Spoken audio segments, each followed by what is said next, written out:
શું કરે છે? કઈ નહીં, જો ને એમ જ બેઠો હતો. ભાઈ, ખોટું નહીં લગાવતો પણ મારે તને પૈસા આપવા છે. પૈસા? મેં તો કોઈ પૈસા માંગ્યા નથી, તો શેના આપે તું મને? ખબર છે મને તે પૈસા નથી માંગ્યા, પણ પેલા લઈ તો લે પછી કહો. અરે પણ લઈ લઉં છું, પણ તું કહીશ મને કે તું શેના માટે રૂપિયા આપે છે મને? જો આની પહેલા પણ છે ને તને પૈસા આપવાની કોશિશ કરી હતી, પણ તે ના લીધા. તે ઘણો મને સપોર્ટ કર્યો છે, ઘણી રાખી છે.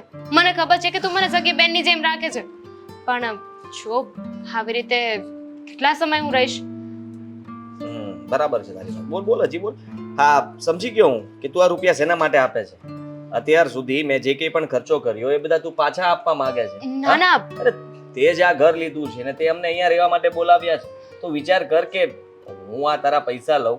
અરે બેન કહું છું તને, અને તને જરાય શરમ નથી આવતી?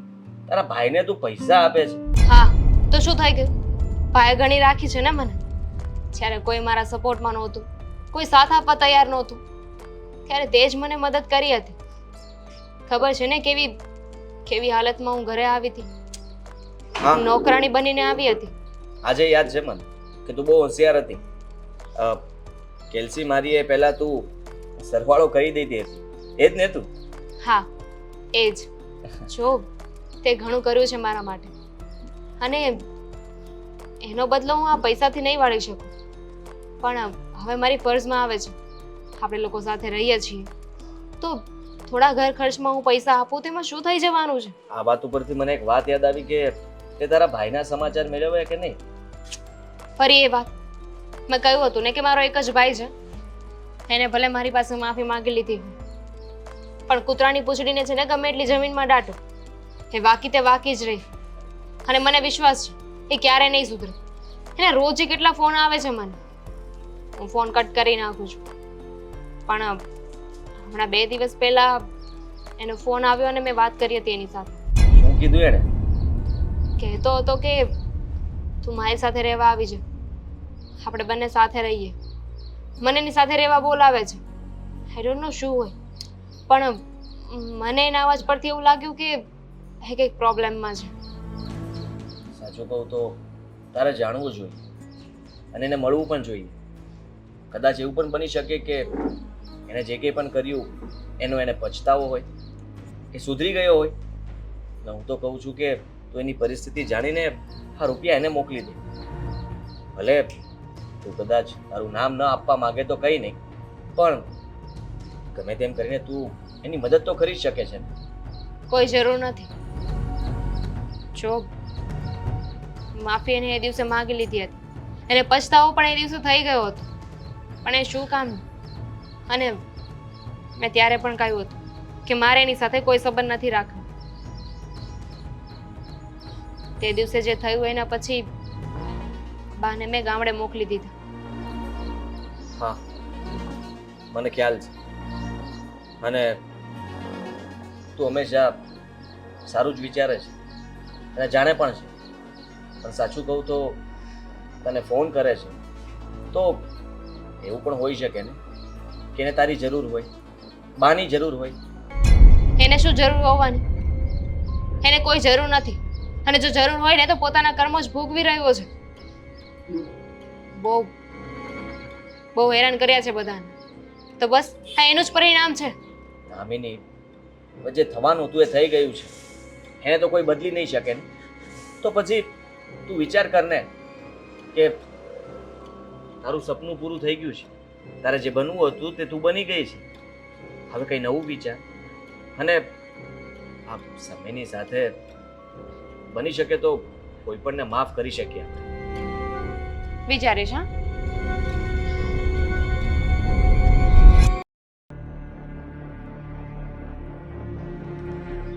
કાળો,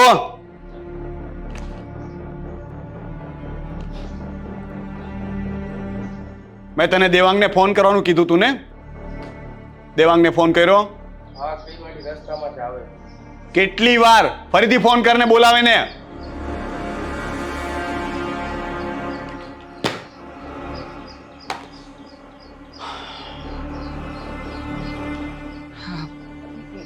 નમસ્તે રોકીભાઈ. આવો. બહુ મોંઘો થઈ ગયો છે. ફોન કરીએ તો તરત આવવાની ખબર નથી પડતી તને. જુઓ રોકીભાઈ, સસ્તા મોંઘાનો સવાલ નથી, પણ તમે જાણો છો ને કે હવે મેં આ ધંધો છોડી દીધો છે, એટલા માટે. આ બાજુ અહીંયા આવ. હા હા હા રોકી. હવે બોલ. જુઓ, હું આ ધંધામાં ફરી પાછો આવવા નથી માંગતો.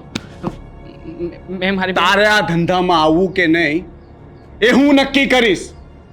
મેં તને પહેલા જ કહ્યું હતું ને કે આ ધંધો છે ને વન વે છે. ઓનલી એન્ટ્રી, નો એક્ઝિટ. અને એક્ઝિટ કરવા જઈશ ને તો તને એક્ઝિટ પર છે ને આ રોકીભાઈ સામે મળશે. બોલ હવે કામ કરીશ ને મારા માટે?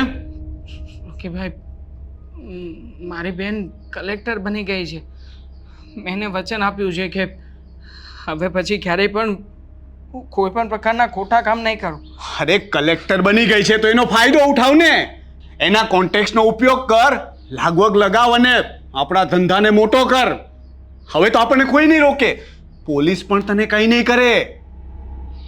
નહીં, હું ખોટા કામ કરવા નથી માંગતો. હું સામાન્ય નોકરી કરી લઈશ. ભલે મને 2 ટકનું જમવા મળે કે ના મળે, પણ હવે નહીં. હવે હું આ ધંધામાં હાથ અજમાવવા નથી માંગતો. સારું, તારે ધંધો છોડવો છે ને? હા, પાક્કું ને? નક્કી કરી લીધું છે તે? પાક્કું છે. તો પછી મારે તારી પાસેથી જે 5 લાખ રૂપિયા લેવાના છે એ અને એનું 3 લાખ રૂપિયા વ્યાજ અત્યારે ને અત્યારે મને આપી દે અને જા. 5 લાખ રૂપિયાનું 3 લાખ રૂપિયા વ્યાજ? જુઓ, આપણે વાત થઈ હતી ને કે હું તમને રૂપિયા સામે રૂપિયા આપીશ. તમે પેનલ્ટી છે અને મારી પેનલ્ટી હું નક્કી કરું છું. 3 લાખ રૂપિયા પેનલ્ટી, અને એ પણ અત્યારે હોય તો, નહીંતર વધતી જશે. પેનલ્ટી લાગશે, વ્યાજનું વ્યાજ લાગશે, અને એટલું વ્યાજ લાગશે ને કે ચૂકવવામાં તારી જિંદગી નીકળી જશે. ઓકે ભાઈ, જવા દો ને. તમારા રૂપિયા હું થોડા સમયમાં પાછા આપી દઈશ, પણ આવી રીતે હેરાન કરવાની વાત ના કરો ને પ્લીઝ. ઠીક છે, ચાલ તને એક મોકો આપ્યો. રૂપિયા નથી ને તારી પાસે? નહીં, નથી. તારી બેન કલેક્ટર બની ગઈ છે. આજે મારું એક મોટું કન્સાઇનમેન્ટ આવે છે. એ તું છે ને શેરમાં એન્ટ્રી કરાવી દે, તારું બધું દેવું માફ. અને ત્યાર પછી હું તને ક્યારેય ફોન પણ નહીં કરું. અરે તારો નંબર જ ડિલીટ કરી નાખું. પછી આ એક કામ કરી દે. બહુ મોટું કન્સાઇનમેન્ટ છે મારું. બોલ, થઈ જશે ને? વિચારે છે શું? આવો મોકો ફરીથી નહીં મળે, અને હું આવો મોકો કોઈને આપતોય નથી. તું મારો ખાસ છે એટલા માટે તને એક તક આપું છું. નહીં, હું આ તક લેવા નથી માંગતો. મેં ના પાડી છે ને કે હું કોઈ જ ખરાબ કામ નથી કરવાનું. પણ હું કરી શકું છું. યાદ રાખજે, મને 1 મિનિટ પણ નહીં લાગે તને હતો નતો કરતા. કાળુ સમજાવ ને રોકીભાઈને. આપણે અત્યાર સુધી સાથે જ કામ કર્યું છે ને. હા, તું તો કે કઈ, તું તો સમજાવ અમને. કાળુ, સમજાવ ને, સમજાવ આને કે મારી સામે કોઈ બોલતું નથી અને મારી વિરુદ્ધમાં કોઈ જતું નથી. તું મારો ખાસ માણસ હતો ને એટલે અત્યાર સુધી જીવતો ઊભો છે અને આ તારી વાતો સાંભળી રહ્યો છું. બાકી આજ સુધી કોઈનું આટલું મેં સાંભળ્યું નથી, અને મારે તારી જરૂર છે, કારણ કે તારી બહેન કલેક્ટર બની ગઈ છે. હું શું કહું છું, એકવાર ઠંડા દિમાગથી વિચાર. આપણી પાસે એ વસ્તુ છે જે બીજી કોઈ ગેંગ પાસે નથી. કોન્ટેક્ટ્સ, લાગવગ. કલેક્ટર તારી બહેન છે ગાંડા. તું વિચાર કર, પૈસા છાપવાનું મશીન છે તારા ઘરે. મારે પૈસા નથી છાપવા, અને હા, ગમે તેટલી લાગવગ, ગમે એટલા કોન્ટેક્ટ હોય ને, તમે રાખો તમારી પાસે. 2 દિવસ,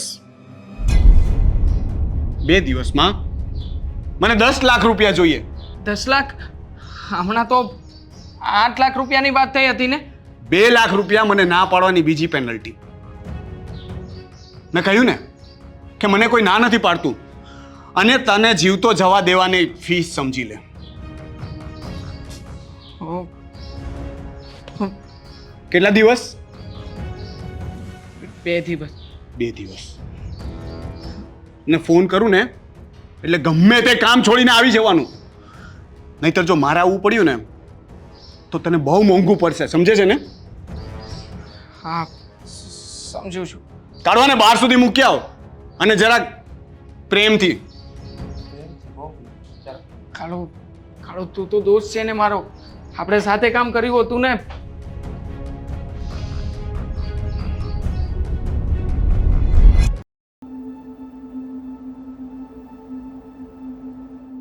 જો મોન્ટુભાઈ, અત્યારમાં પૈસા કરી આપો ને. એકવાર રોકીભાઈને પૈસા આપી દઈશ ને પછી જો થઈ જશે એડજસ્ટમેન્ટ, હું તમને આપી દઈશ તમારા રૂપિયા. ના ના, રોકીભાઈ જેવું નહીં થાય, પ્રોમિસ. જો અટવાઈ ગયો છું. હા, તમે આવી રીતે બધા પૈસા આપવાની ના પાડશો તો હું કેવી રીતે પૈસાનું એડજસ્ટમેન્ટ કરીશ? અને ફોન કરું પછી? ના ના, પછી વાત કરીએ પછી. અરે આદિત્ય શેઠ, કેમ છો? મજામાં. તું કેમ છે? મજામાં. અહીંયા શું કરે છે તું? કામ હતું અહીંયા પૈસાનું, એટલે આવ્યો હતો. હા, કેમ ચાલે છે બધું? બરાબર? હા, બરાબર ચાલી રહ્યું છે. નોકરી શોધું છું.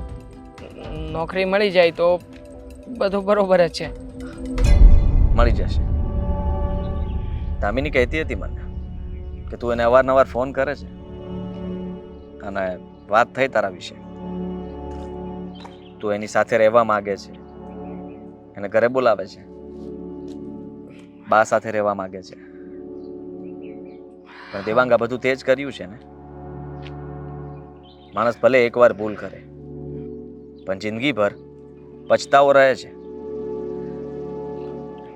તો મારો પછતાવો ભોગવી રહ્યો છું, પણ તમે સમજાવો ને મારી બહેનને કે આવી રીતે તમારી ઘરે રહેશે એ ક્યાં સુધી સારું લાગે.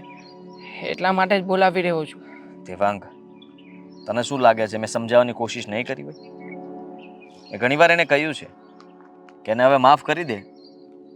માફી માગે છે અને એને તારી જરૂર છે. સાચું કહું તો એ તારી જૂની વાતોને ભૂલી નથી શકતી. અને ખબર નહીં કેમ એને લાગે છે કે તું એનો એ જ છો, સ્વાર્થી માણસ. કદાચ આજે તારી બેન તારી પાસે આવી જશે તો કાલે તું તારો રંગ બતાવીશ. છે તારી પાસે એવું કંઈ કે તું સાબિતી આપી શકે કે તું બદલાઈ ગયો છે? નહીં, કંઈ નથી મારી પાસે. પણ જુઓ, અત્યારમાં ખાસ મને મારી બહેનની જરૂર છે. અત્યારે પણ તું ખોટું બોલી રહ્યો છે. તું ફોનમાં જેવી રીતે વાત કરતો હતો એના ઉપરથી એવું લાગ્યું કે તારે કોઈને રૂપિયા આપવાના છે. ખબર નહીં તે શું ધંધા કર્યા હશે. ના ના, એવું નથી. એક વહીવટ હતો, એમાં મારે પાર્ટીને બીજા થ્રુ રૂપિયા અપાવવાના હતા, તો એ રૂપિયા માટેની જ વાત કરતો હતો, બીજું કંઈ નથી. તારા માટે એક સારી સલાહ આપું છું. બેનને ખુશ કરવી હોય અથવા એની સાથે સારી રીતે સંબંધ રાખવો હોય તો એના માટે સારો મુહૂર્તિયો ગોત. તારી બેન કલેક્ટર બની ગઈ છે ને વિચાર કર કે તારા સમાજમાં, કુટુંબમાં બધાને વાત કર. તું જો એવી વાત કરીશ ને તો એને થશે કે મારો ભાઈ મારા વિશે વિચારે છે. ભલે તે ભણવા વિશે ન વિચાર્યું પણ એના જીવન વિશે તો વિચારી રહ્યો છે ને. જો શેઠ, આ જવાબદારી પણ હું તમને સોંપી રહ્યો છું. મને નથી લાગતું કે હું મુહૂર્તિઓ શોધીશ અને મારી બહેનને વ્યક્તિ ગમશે. એના કરતાં આ કામ પણ તમે જ કરી નાખો ને. કેવી વાત કરે છે? હું તો તમારા ભાઈ બહેનના સંબંધને સુધારવા માટેનો પ્રયત્ન કરું છું. કદાચ તું મારા સુધી કોઈ પણ છોકરાની વાત લઈને આવીશ તો વાત હું ચલાવીશ, પણ નામ તો તારું આવશે ને. દામિનીને તારા પ્રત્યે પ્રેમ જાગશે.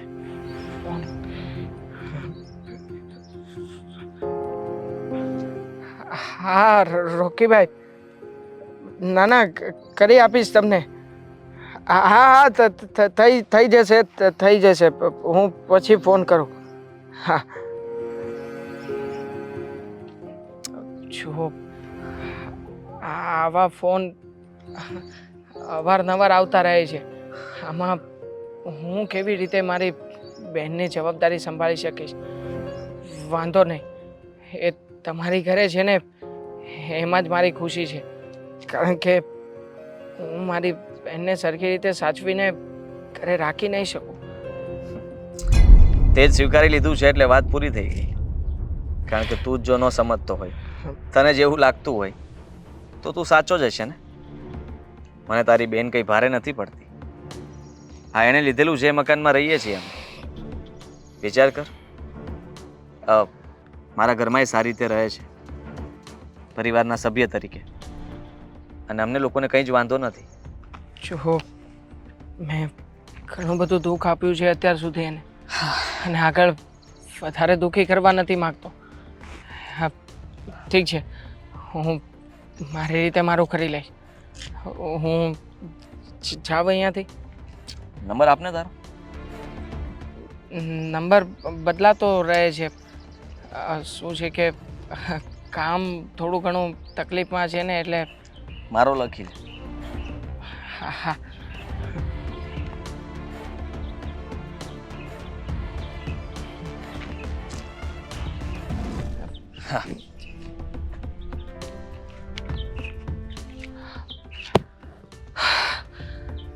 માંડ માંડ બચ્યો. કેટલા સવાલો પૂછતા હતા અને કેવી કેવી વાતો કરતા હતા. આમાં જો ભૂલે ચૂકે સાચી વાત નીકળી ગઈ હોત તો આજે બાજીની ખબર પડી જ જાત મારી બેનને.